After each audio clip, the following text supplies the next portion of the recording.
Hey there, it's East Knobber here, your #1 YouTube channel for movie recaps. Today I will be explaining a 2004 action sci-fi movie called The Day After Tomorrow. Let's get started.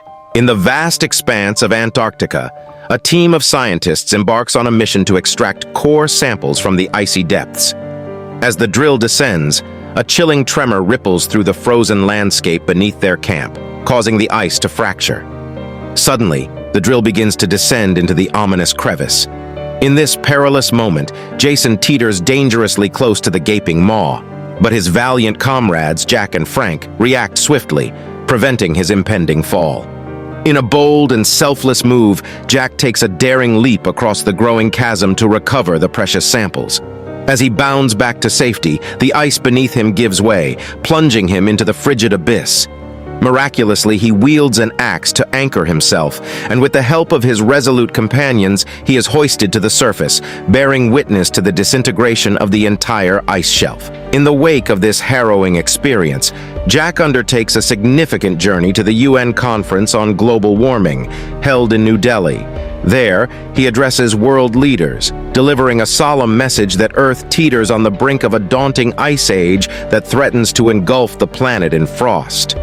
When inquisitive politicians inquire about the timeline, Jack expounds that while the cataclysm may be centuries away, it remains an impending specter. He issues a stark warning that discontinuing the use of fossil fuels promptly is the only way to shield their descendants from the impending environmental reckoning. Regrettably, the politicians are quick to emphasize the exorbitant expenses involved, dismissing Jack's speech as filled with sensationalistic claims. Beyond the edifice, a gathering of individuals passionately protests against climate change, while a journalist remarks on an unprecedented snowfall, throwing the city into disarray. Following the conference, Jack crosses paths with Terry, an employee at the National Oceanic and Atmospheric Administration. Much to Jack's delight, Terry concurs with his assertions, and they depart together to exchange their hypotheses. A couple of days later, at Terry's monitoring station in Scotland, an employee observes a significant temperature plunge on a buoy. However, a colleague attributes it to a powerful wave. Upon Terry's return, they opt not to disclose this information to him. In Japan, what initially appears to be a typical rainy day takes a drastic turn as massive hailstones plummet from the heavens, wreaking havoc on vehicles, structures, and tragically causing casualties.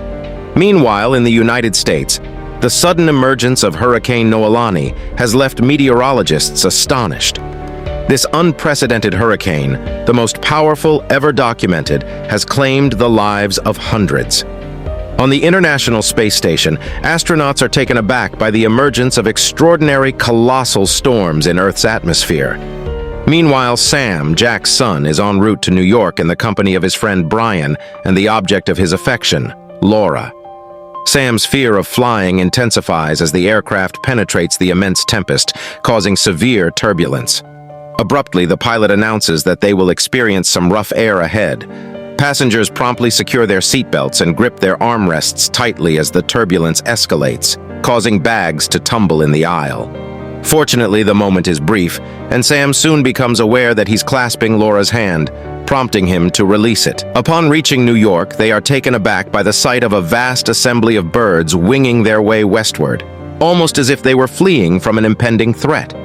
Surprisingly, animals in both farms and zoos exhibit peculiar behaviors, as if gripped by fear. At the competition, Sam and his companions put up an impressive performance. However, Sam can't help but notice the persistent advances of a fellow student named J.D. towards Laura.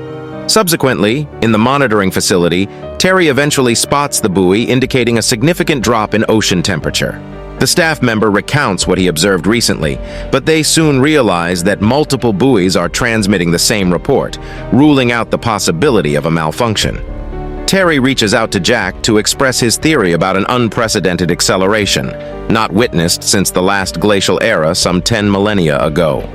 The sole forecasting model capable of depicting this situation belongs to Jack.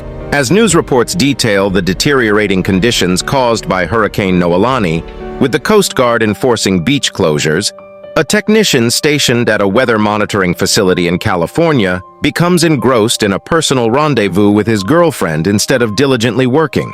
Startled by a sudden noise, she panics briefly, only to find it's the janitor.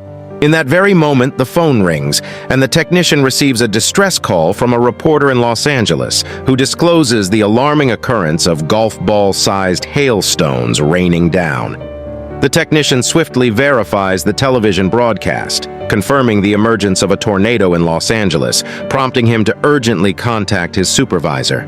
Stepping outside, he is met with the disquieting sight of a tornado of extraordinary magnitude. Turning our focus back to Jack and his colleagues, they observe the live feeds from news choppers overhead, capturing the rapid formation of numerous tornadoes in the vicinity of Los Angeles, wreaking havoc in their wake. Panic ensues as people scramble to escape the impending disaster, with even sizable vehicles being swept away, and before long buildings succumb to the destructive forces of nature. The Weather Monitoring Center also falls victim to the tempest, barely clinging to existence amid the debris. Promptly, the president issues a directive to halt all air traffic, yet 2 planes fail to return in time and meet a tragic fate in the heartland. An emergency assembly convenes at the Office of Global Change in Washington, D.C., where they share alarming accounts of bizarre and violent weather occurrences from across the globe. Terry's corroboration aids Jack in elucidating that these cataclysms are a result of the North Atlantic currents, which are adversely affected by the melting polar ice due to the pressing issue of global warming. Furthermore, he emphasizes that this is just the beginning, and the situation is poised to deteriorate. Nonetheless, the concept of a significant climate shift remains a theoretical notion.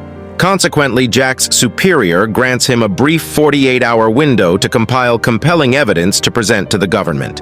With the unwavering support of Frank, Jason, and NASA's seasoned meteorologist Janet, Jack embarks on an arduous quest, diligently crafting a comprehensive report to the extent that he remains awake for a grueling 24 hours. When he eventually takes a breather, his team successfully completes some computations, revealing that a new ice age is merely 6 to 8 weeks away from engulfing the Earth. The following day, Jack receives a call from Sam, who informs him of his predicament in New York due to unrelenting rainfall, leading to widespread closures in the city.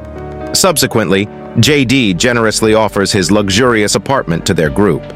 Although adverse weather conditions haven't yet reached Washington, D.C., the populace is already gripped by panic, resulting in frenzied supermarket raids. Jack secures a meeting with the vice president and urgently conveys the gravity of the situation, urging them to initiate an evacuation plan. However, the vice president dismisses his concerns. Meanwhile, across northern Europe, an unprecedented, ceaseless snowfall has persisted for the past 24 hours. A search and rescue mission is dispatched to retrieve the royal family, but the helicopters encounter zero visibility, inadvertently flying into the heart of the tempest. Soon, the chopper's instruments and rotor blades freeze, leading to a harrowing descent and crash. Only a single pilot manages to survive the ordeal, but when he dares to glance outside, he succumbs to the freezing embrace of death. Terry catches wind of this calamity and discreetly transmits sensitive information to Jack, who wields a more formidable computing prowess for analysis. This revelation unveils an astonishing phenomenon, a hurricane materializing over the land, a phenomenon deemed inconceivable. Meanwhile, in the heart of New York, an incessant downpour has persisted for 3 days, halting all train services and causing torrents to surge through street manholes.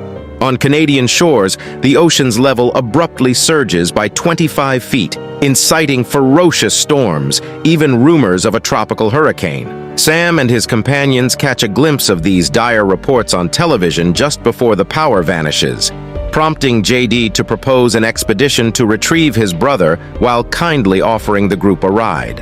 Upon exiting the building, they are greeted by a city in utter disarray, with floodwaters relentlessly rising. To exacerbate matters, employees at the local zoo make a harrowing discovery. The wolves have broken free.